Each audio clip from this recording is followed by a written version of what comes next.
तो स्वागत है आप सभी का केमिस्ट्री सफ़र में। क्लास 11th वाले बच्चे कह रहे थे कि सर हमारे भी क्लास का वीडियो डालिए, तो हमने क्लास 11th के महत्वपूर्ण टॉपिक उठा लिए हैं। तो ये है कैथोड किरणें यानी कि कैथोड रेज। तो चलिए, किसने कैथोड किरणें की खोज की और कैथोड किरणों का पता कैसे लगाया गया, तो इस वीडियो में वो सारी जानकारी हम जानने वाले हैं। तो चलिए सबको समझ लेते हैं ये सब क्या है जो आपको दिखाई दे रहा है। तो आप कॉपी पेन ले लीजिए। तो चलिए देखेंगे सामने। कैथोड किरणों की खोज किसने की? 1878। सबसे पहली बात, सन 1878 यानी कि 1878 ईस्वी में विलियम क्रुक्स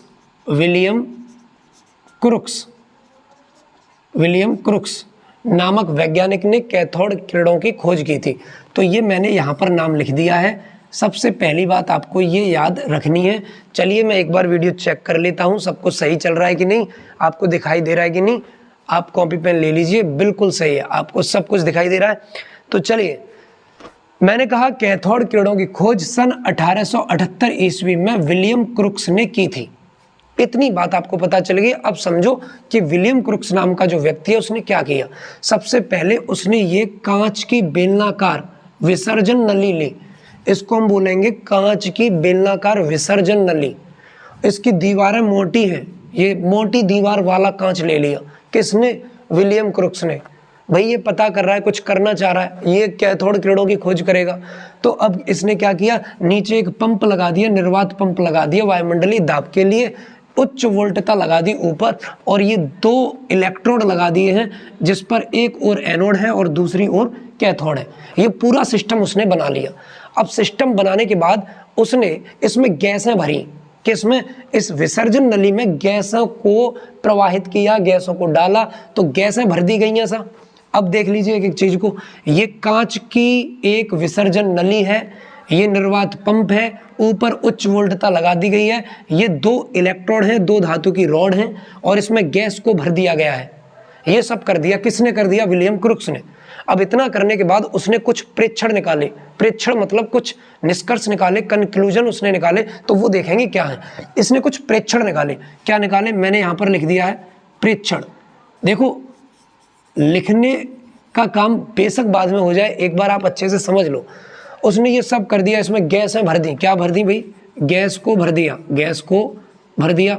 अब गैस को भी भर दिया, सब कुछ देगा। प्रेक्षण क्या निकाले? पहला प्रेक्षण उसने क्या किया कि उसने कहा कि पहले पॉइंट में, मैं यहाँ पे लिख रहा हूँ, आपको दिखेगा, उसने पहले पॉइंट में बताया कि अगर उसने वायुमंडलीय दाब 1 एटमॉस्फेयर किया, यानी कि 1 वायुमंडलीय दाब रखा, और उसने वोल्टता जो रखी है वो 10,000 से 30,000 वोल्ट की उसने वोल्टता दे दी। तो देखिए, इसने सबसे पहला काम क्या किया कि चलो भैया हमने गैस भी भर दी है, निर्वात पंप भी लगाया, उच्च वोल्टता भी लगी है। तो उसने पहला काम किया कि एक वायुमंडलीय दाब दिया यहाँ से, और यहाँ पर वोल्ट दे दिया 10,000 से 30,000 वोल्ट। तो कुछ नहीं हुआ, इसके अंदर कोई हलचल नहीं हुई, यानी कि गैसों पर कोई प्रभाव नहीं पड़ा, कोई प्रभाव नहीं पड़ा, यानी कि तो कुछ नहीं हुआ। इसने इतना किया कि 10,000 से 30,000 वोल्ट ऊपर उच्च वोल्टता दे दी, एक वायुमंडलीय दाब दे दिया, कुछ नहीं हुआ। अब इसने कहा चलो कुछ नहीं हो रहा भाई, जीवन में प्रयास करते रहने चाहिए। ये भी प्रयास करते रहे, हम भी प्रयास कर रहे हैं, आप भी प्रयास करोगे। तो जिंदगी में प्रयास करना बहुत जरूरी है, आप प्रयास करिए। तो अब इसने दूसरा प्रयास किया। उसने कहा कि चलो एक वायुमंडलीय दाब है, मैं वायुमंडलीय दाब को कम कर देता हूँ। इन्होंने वायुमंडलीय दाब को कम कर दिया। तो अब दाब कितना कर दिया? देखो, अब वायुमंडलीय दाब 10⁻⁻2 से 10⁻⁻3 एटमॉस्फेयर कर दिया इन्होंने। एटमॉस्फेयर एटीएम लिख दिया शॉर्ट में। तो अब वायुमंडलीय दाब 10⁻⁻2 से 10⁻⁻3 इन्होंने कर दिया।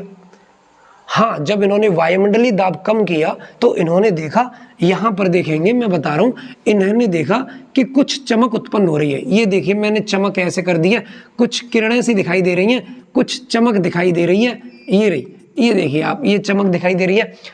उन्होंने कहा तो पहले तो कुछ नहीं हुआ एक वायुमंडलीय दाब पर, जब मैंने वायुमंडलीय दाब को कम कर दिया 10⁻⁻2 से 10⁻⁻3 कर दिया, तो क्या हुआ, चमक उत्पन्न होने लगी। ये चमक देख रहे हैं आप, देखो ये चमक उत्पन्न हो रही है, ये जो किरणें आपको दिखाई दे रही हैं ये चमक उत्पन्न हो रही है।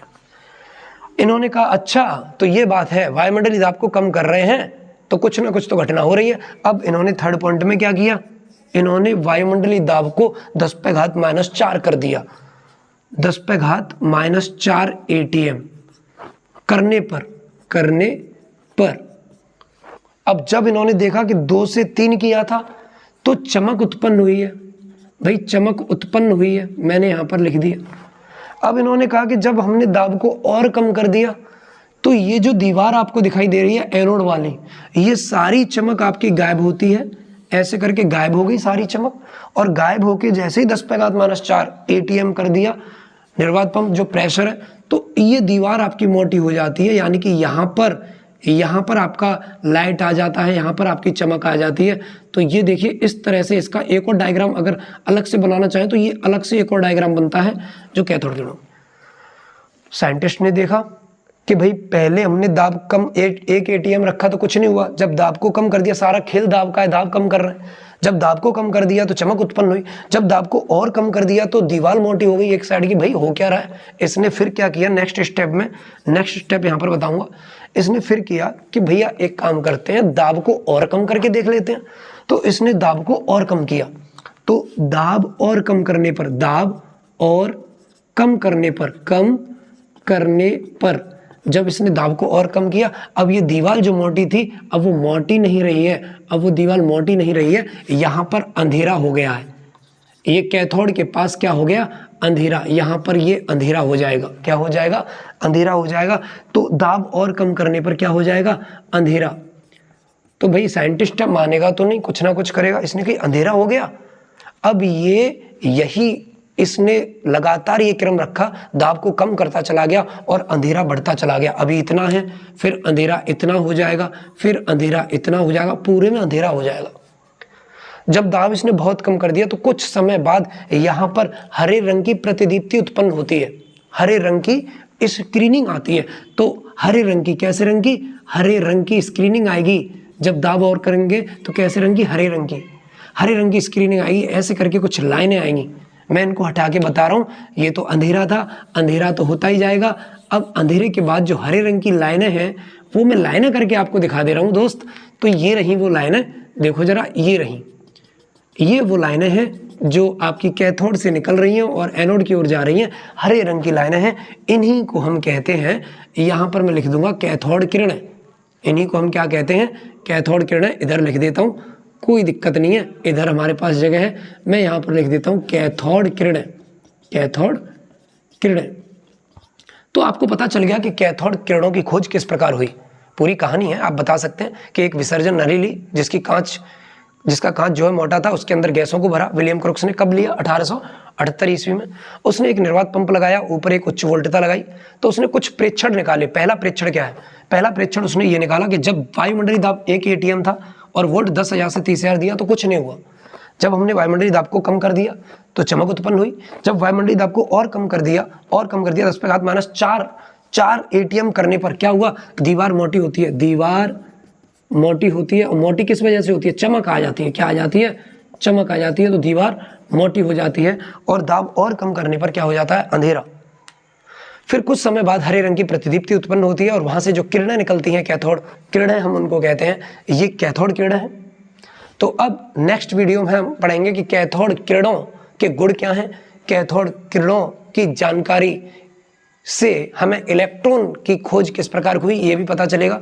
तो ये सब देखेंगे। अभी आपको फिलहाल पता चल चुका है कि विलियम क्रुक्स नामक व्यक्ति ने कैथोड किरणों के बारे में किस तरह से प्रेक्षण निकाले। मैंने बहुत लंबे टर्म को आपको शॉर्ट टर्म में बता दिया है। ये सारी चीज बहुत ही इजी है, आप लिख सकते हैं अपने वे में। अपने दोस्तों को बता दीजिए कि केमिस्ट्री सफर से जुड़ जाएं। अगर आप 11th में हैं, 12th में हैं, यूपी बोर्ड से हैं, CBSE बोर्ड से हैं, तो बहुत जल्दी आपको केमिस्ट्री आसान लगने लगेगी। आप सारी वीडियो देखते रहिए और लिखते रहिए, नोट्स बना लीजिए। मिलेंगे नेक्स्ट वीडियो में। धन्यवाद।